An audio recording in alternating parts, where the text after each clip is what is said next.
Aujourd'hui, on plonge au cœur d'une véritable transformation du système de santé marocain.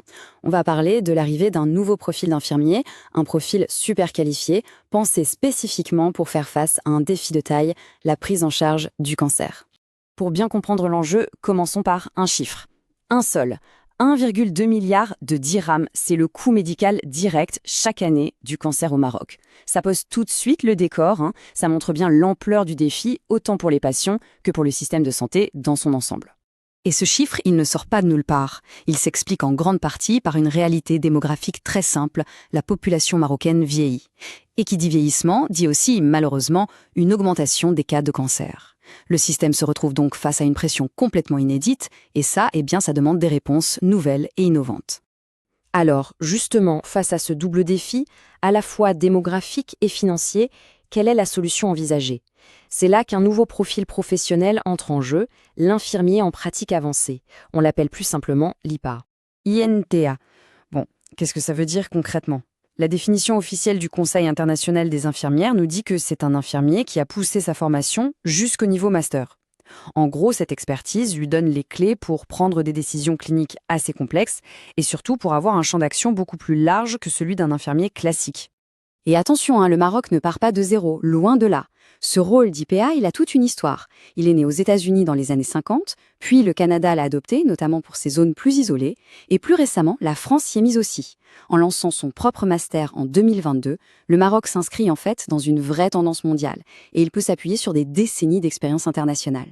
Bon, maintenant qu'on a la théorie, on a le concept, allons voir sur le terrain. Ça donne quoi un IPA en oncologie au quotidien ? C'est quoi ses missions concrètement ?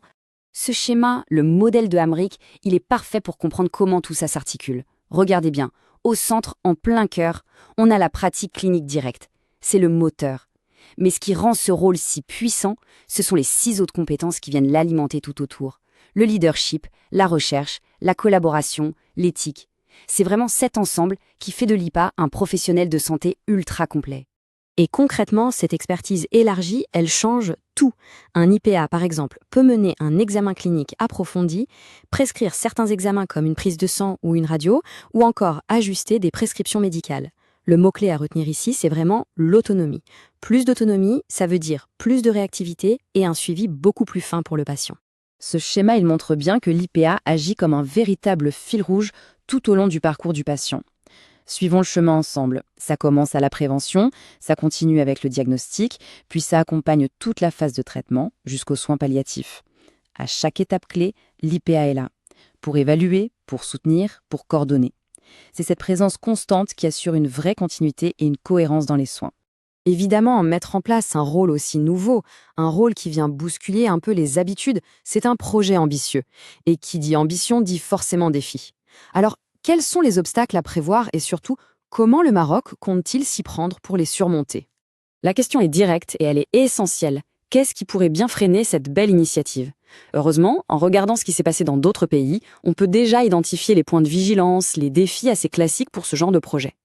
Alors, les retours d'expérience à l'international, ils pointent souvent vers les mêmes difficultés. D'abord, un problème de compréhension.